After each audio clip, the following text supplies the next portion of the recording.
Olá pessoal, tudo bem? E aí, você se deparou com esse exercício aqui que seu professor passou? Existe uma função f de um domínio do R2 na reta, cujas derivadas parciais são iguais a isso e a isso. E aí ele até pode ter complementado que as derivadas de segunda ordem sejam contínuas. Aí você olha assim, não sei nem errar essa questão. Né? Se você está nessa situação, então fica aí que a gente vai resolver isso aqui de uma forma bem simples. Roda a vinheta. I never made it, but I know what it takes. I'm motivated by a mix of emotion. Got my statement and I'm reading slow so I can... Eu sou o professor Adriano Medeiros e você está no canal Bote Fé na Matemática. Olha só, esse exercício aqui que eu falei para vocês agora no início do vídeo, a gente vai resolver ele como uma aplicação do Teorema de Schwarz que a gente viu aí em aulas passadas. E caso você não tenha visto, eu vou deixar o link aí na descrição do vídeo. Olha só. Então, ele diz o seguinte, né? Ó, se as derivadas parciais com relação a x e y e com relação a x e com relação a y são contínuas numa vizinhança de um ponto, então as derivadas mistas comutam. Né? Você já pode até estar se perguntando, professor, nos livros que eu olhei, pede que a derivada com relação a y e x também seja contínua. De fato, esse é um teorema que pede mais hipóteses, né? Que é em geral que os livros de cálculo trazem. Mas se você procurar em autores como Apostol, também tem umas notas de aula do professor Marivaldo, que é aqui da UFPB, você pode encontrar aí na página pessoal dele, ele também traz essa versão aqui, que é uma versão mais forte do resultado, ou seja, eu não preciso que a derivada mista de y com relação a x também seja contínua, tá certo? Para o resultado valer.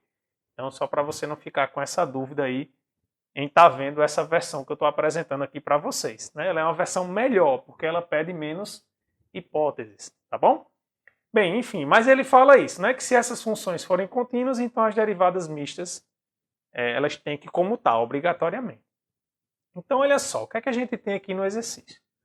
Ah, e também, só alertando vocês, que logo após esse exercício aqui, lembra que eu deixei uma questão para vocês? Perguntei se o que é que falhava, né? Porque a questão lá naquele vídeo das derivadas mistas não comutarem sempre, o que é que falhava naquele exemplo? Vamos fazer nesse vídeo hoje ainda, hein? Então, fica até o final para você também ver como é que você justifica isso. Olha só. Então, para fazer esse aqui, olha só o que é que a gente vai fazer. Bem, eu vou calcular a derivada com relação de x com relação a y. Porque a gente já observa que as derivadas parciais que forem dadas, caso essa função exista, né, elas são contínuas. Isso aqui são funções contínuas em todo o R2. Né? Então eu vou calcular aqui, ó, fx com relação a y. Então isso aqui vai dar o quê? Bem, quando eu estou derivando com relação a y, x é constante. Então aqui a derivada é zero, derivada da exponencial dá ela mesma, vezes a derivada da função que está no argumento com relação a y, da x. Pronto. Isso aqui também é uma função que ela é contínua em todo o R2. Então, a gente está justamente nas hipóteses do teorema. Então, se existir uma função f que tem essas derivadas parciais, a gente também já calculou a derivada parcial mista, que também é contínua. Então, obrigatoriamente, pelo teorema de Schwarz, a gente teria que ter essa igualdade. Tá certo? Então, olha só. A gente vai falar assim, ó, se existisse tal função, pelo teorema de Schwarz,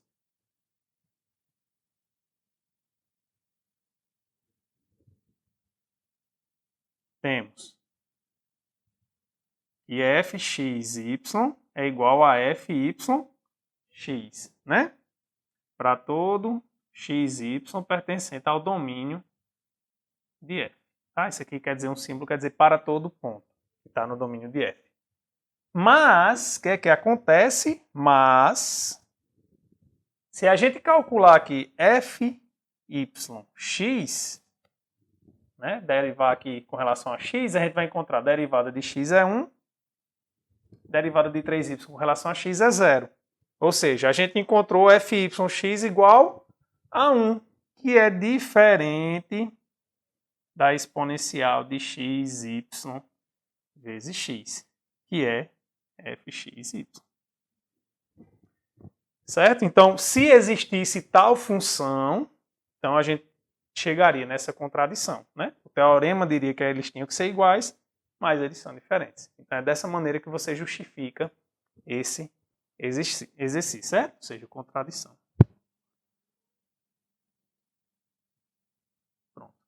Então, não é possível.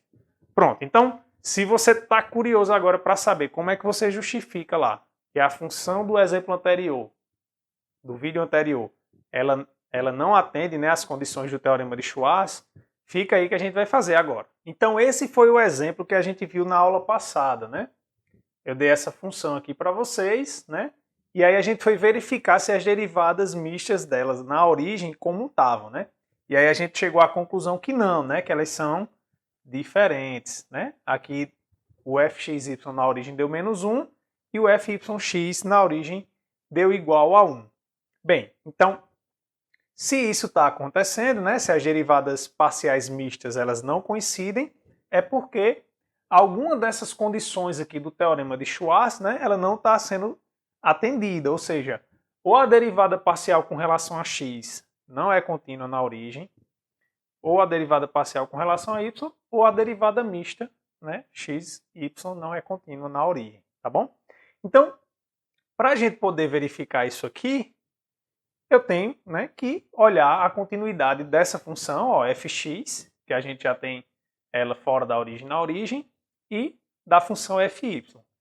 Caso elas sejam contínuas, aí a gente tem que partir para fxy, tá bom? Mas o primeiro passo é verificar se essas duas funções elas são contínuas na origem. Vou apagar aqui para a gente poder ter um pouquinho mais de espaço e fazer isso aqui com calma. Então lembra só, né? A gente verificar se essa função fx ela é contínua na origem, o que a gente tem que fazer é calcular o limite de fx quando xy vai para 0, 0. Se isso aqui der igual a 0, que é o valor da função fx na origem, então ela vai ser contínua na origem. Essa foi a definição que a gente viu. Então, para a gente poder calcular esse limite, a gente vai usar, né, o artifício que eu já ensinei também para vocês em aulas passadas, que é coordenadas polares. Aí vocês vão ver que vai ficar bem tranquilo usando coordenadas polares. Então, para usar coordenadas polares, a gente tem que a mudança é, né, ó, x igual a r cosseno θ, y igual a r seno θ, tá? Por quê? Porque a gente também já viu, né, que quando xy vai para 0, 0, isso aqui é equivalente a ri para 0, tá bom? Então, a gente pode fazer essa mudança e vai facilitar bastante a nossa vida. Então, a gente vai ficar com o seguinte limite, ó. Limite, quando r vai para 0, aí eu vou substituir, ó, x à quarta vai ficar, ó, r à quarta, cosseno à quarta de θ, vezes y, que é r seno de θ, tá? Outro termo, mais 4, x é r ao quadrado, cosseno ao quadrado de θ, vezes y à terceira, r ao cubo, seno ao cubo de θ, menos y à quinta, que vai dar r à quinta, seno à quinta de θ. Tá? Dividido. Bem, e aí é uma coisa que você sempre já pode usar. Isso aqui você não precisa estar calculando várias vezes. A gente já fez isso uma vez. Que é o quê? Que x ao quadrado mais y ao quadrado é r ao quadrado. Tá? Então a gente vai ficar com r ao quadrado, potência de potência. A gente vai multiplicar. Então, 2 vezes 2, 4. R à quarta. Aí você pode estar dizendo assim, mas professor, eu vou trabalhar com seno e cosseno. Mas não se preocupe com isso não, isso é o menor dos nossos problemas, tá certo? É bem tranquilo. O que a gente vai fazer aqui, ó, eu tenho uma soma, né, ó, tem uma fração, só que eu estou somando no numerador. Aí eu vou quebrar isso aqui numa soma de frações, vou quebrar isso assim, ó. Limite, quando r vai para 0, Vou preservar aqui o denominador, né? Então vai ficar, ó, r à quarta vezes r à quinta, cosseno à quarta de θ, seno de θ, sobre r à quarta. Tá? Mais 4, r ao quadrado com r ao cubo, r à quinta, cosseno ao quadrado de θ, seno ao quadrado de θ, dividido por r à quarta. Tá? Mais, menos, né, na verdade, menos r à quinta, seno à quinta de θ, dividido por r à quarta. Pronto. Esse limitezão todinho aqui que a gente está fazendo. Aí, olha só, eu vou simplificar aqui, ó. Eu tenho r à quarta, eu posso simplificar com esse r à quinta, vai sobrar um r ainda em cima, né? Aqui é a mesma coisa, né? Vai sobrar r em cima. E aqui é a mesma coisa, sobra um r em cima. E agora acabou. Por quê? Lembra, seno e cosseno são funções que são limitadas. Elas sempre estão entre 0 e 1. Não é porque elas estão elevadas a alguma potência que elas vão deixar de ser limitadas. Então, ó, essa função aqui, o produto entre cosseno e seno, continua sendo uma função que é limitada. E aqui sobrou um r, que vai para 0 quando r for para 0. Né, ó? Esse cara aqui vai para 0. A mesma coisa aqui, ó, limitada com uma que vai para 0. Aqui é a mesma coisa, ó, limitada, né, que é essa daqui, e essa aqui que vai para 0. E aí a gente também já viu, né, quando eu tenho um produto de uma função que vai para 0 vezes uma limitada, isso aí vai dar igual a 0. Então, o limite quando fx de xy tende a 0, 0, deu igual a 0, que é justamente igual, né, que é igual a fx de 0, 0. Ou seja, o valor dessa função na origem. Então, isso está dizendo para a gente o quê? Que essa função é contínua na origem. Tá bom? Logo, fx é contínua em 0, 0. E fora da origem também ela é contínua, porque ela é um quociente de polinômios que não tem nenhuma restrição, né? O possível problema é justamente na origem. Então, fx é contínua numa vizinhança, né, da origem. Tá certo? O possível problema seria na origem. Pronto. A mesma coisa você aplica para fy. Você tem que verificar isso também, né? Se fy é contínua ou não na origem. Bem, você vai fazer usando a mesma coisa, usando coordenadas polares, e aí você vai chegar da mesma forma que fy também é contínua, tá? Então, fy é contínua também na origem. Em 0, 0. E agora, professor? Deu contínua. Aí agora, lembra lá no teorema? Ele falava que fxy também tinha que ser contínua para poder valer, né, o teorema de Schwarz. Então, se essas duas já deram contínuas, então é porque essa daqui não vai ser contínua na origem. Isso é uma certeza que a gente sabe, porque a gente já sabe que não comuta. Mas a gente tem que verificar, certo? A gente tem que justificar. Professor, e como é que a gente faz para justificar que fxy não é contínua na origem? Bem, para a gente poder justificar isso aí, a gente tem que calcular fxy fora da origem. Né? No exemplo que a gente fez, quando a gente fez aqui no vídeo, a gente só calculou ela na origem. E até eu falei para vocês lá, ó, só para a gente verificar que não comuta, eu não preciso calcular fora da origem. Mas para verificar se ela é contínua ou não, na origem a gente precisa fazer esse cálculo. Então vamos pegar aqui, ó, fx fora da origem e vamos fazer essa derivada. Tá, então eu vou pegar aqui essa expressão, né, fora da origem e vou derivar. Tenho que usar o quê?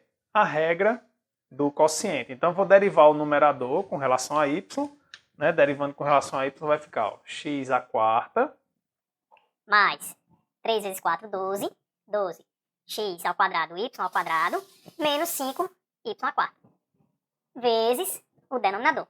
Então, x ao quadrado mais y ao quadrado, tá? Agora, ó, menos o numerador, vou escrever aqui, x à quarta, y, mais 4, x ao quadrado, y ao cubo, menos y à quinta, vezes a derivada do denominador com relação a y. Bem, eu derivo primeiro a potência, né? Bem, para não ficar imprensado, eu vou colocar aqui, vai ficar 2 vezes x ao quadrado mais y ao quadrado. Aí agora sim, ó, vezes a derivada do que está dentro, com relação a y, 2y. Tudo isso dividido pelo denominador ao quadrado. Então vai ficar x ao quadrado mais y ao quadrado. Aí não está ao quadrado já aqui, isso aqui vai ficar elevado ao quadrado. Aí potência de potência, multiplico 2 vezes 2, 4. Pronto.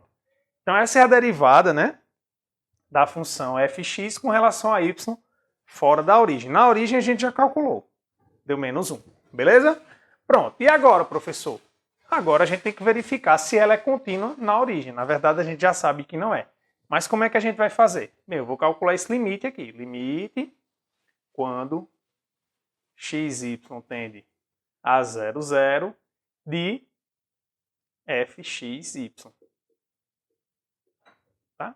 E aí a gente calcula pela expressão, né, fora da origem. De novo aqui, para facilitar a nossa vida, vamos utilizar coordenadas polares, tá certo?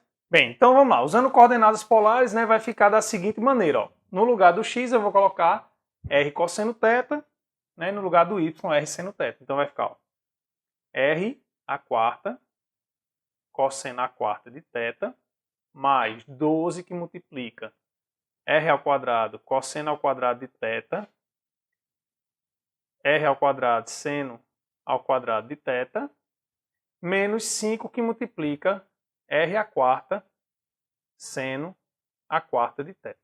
Tudo isso multiplicado, esse termo, né, ó, x quadrado mais y quadrado, isso aqui é r ao quadrado. Então, potência de potência. Então, r ao quadrado vai dar r a quarta. Né? Então, isso aqui vezes r a quarta. Beleza? Pronto. Aí vamos para esse segundo termo de cá. Então, vai ficar o menos, aqui vai ficar r a quarta cosseno a quarta de θ, r seno de θ. Mais 4 que multiplica r ao quadrado cosseno ao quadrado de θ, r ao cubo seno ao cubo de θ, menos r a quinta seno a quinta de θ. Isso aqui vezes esse termo, né? 2 vezes 2, 4. Vou até botar esse 4 aqui para frente, tá? Ó, 2 vezes 2. Ó, esse termo de novo apareceu, né? x2 mais y2 é r quadrado. Vezes y, que é r seno de θ. Tudo isso dividido por esse termo aqui, ó. x2 mais y2 é r quadrado. Como está elevado à quarta, a gente multiplica, né? Potência de potência. Então, 2 vezes 4, 8. Então, aqui vai ficar r elevado à oitava. Beleza? Pronto. Agora, ó, é só você ir simplificando. Não, mas faz aí no caderno com calma, né? Você vai ter mais espaço aí do que aqui no quadro. Mas olha só. O importante aqui é a gente ver o seguinte. Quando eu multiplicar esse r por esse parênteses todo aqui, né? Ó, eu vou ter que multiplicar esse r por esse parênteses. Observe o seguinte, aqui está 4, né? Aí eu vou somar, ó, 4 mais 4, 8. Aqui vai dar, ó, 4 com 4, 8. 4 com 4, 8. Tá bom? Então, para a gente economizar aqui essa questão do espaço, né? Infelizmente a gente não tem muito espaço aqui no quadro, eu vou apagar esse R que está aqui e já vou colocar aqui ele multiplicando, tá? Então, 8. Esse R aqui eu vou tirar ele daqui, vou multiplicar com esse e vai ficar 8, né? Como a gente viu. Aqui é a mesma coisa, que dá até para ajeitar. 8 aqui. Beleza? Pronto. Vamos olhar nesse termo de baixo. Ó, nesse termo de baixo eu tenho r ao cubo aqui multiplicando fora. Tá? Ó, r ao quadrado com r. R ao cubo. Aí aqui é a mesma coisa. Ó. Tem um r aqui, vai ficar r à quarta. Com r à quarta, r à oitava. Tá certo? Então eu vou apagar, ó, esse r ao cubo que está aqui. E vou colocar, apagar aqui, né? Ó, e vou colocar aqui r à oitava. Novamente aqui, ó, eu tinha r ao cubo. Ó. R ao cubo com r ao cubo dá r à sexta. Com mais 2 aqui, r à oitava. Então vou apagar esse e vou colocar aqui r à oitava, tá? Da mesma forma esse aqui, né? Ó, r ao cubo com r à quinta, r à oitava, tá? Então, fechar aqui o 5, virar um 8. Pronto. Então, todos os termos têm r à oitava. Quando isso acontece, né, que eu tenho numa fração, eu posso simplificar todos os r's a oitavas pelo denominador. Então, eu posso cancelar todos esses camaradas aqui por esse r a oitava que está aqui no denominador. Beleza? E aí, professor, o que é que sobra? Bem, o que vai sobrar, pessoal, olha só. Tá, aqui faltou um limite aqui também, né? Limite quando r vai para zero. Observe só.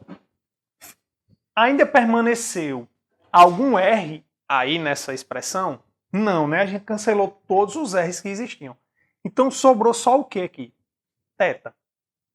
Envolvendo cosseno de teta, seno de teta, não importa. Só apareceu coisa dependendo de teta. O limite que a gente está fazendo não é em r, então isso é uma constante para a gente, concordam? Com relação ao limite? Pronto, então o limite vai dar uma expressão gigantesca aqui, dependendo de cosseno e seno de teta, certo? Ou seja, vai aparecer alguma coisa aqui, um g de teta, né? Ó, uma função que depende apenas de teta. E aí lembra que eu falei, ó, quando a gente usar coordenadas polares, que o limite ele der alguma coisa que depende apenas de teta, isso está dizendo para a gente que o limite ele depende do caminho que a gente está escolhendo. E se depende do caminho é porque o limite não existe, tá bom? Então, logo, não existe o limite quando x e y tende a 0, 0, de fxy de xy. Mostrando que fxy não é contínua em 0, 0. Pronto. Essa era a justificativa. Eu sei que dá um pouquinho de trabalho, mas né, a gente consegue fazer também sem grandes dificuldades. Baixa, é mais uma questão de atenção. Né? A gente vai fazendo com atenção, com cuidado, tá bom? E aí, agora resolveu a dúvida de vocês? Espero que tenham gostado. Se gostou, deixa o like aí no vídeo, compartilha com seus colegas. Qualquer dúvida que ainda tenha ficado, deixa aí nos comentários do vídeo que eu terei o maior prazer em ajudar, tá bom? Então, um forte abraço, fiquem com Deus e até a próxima.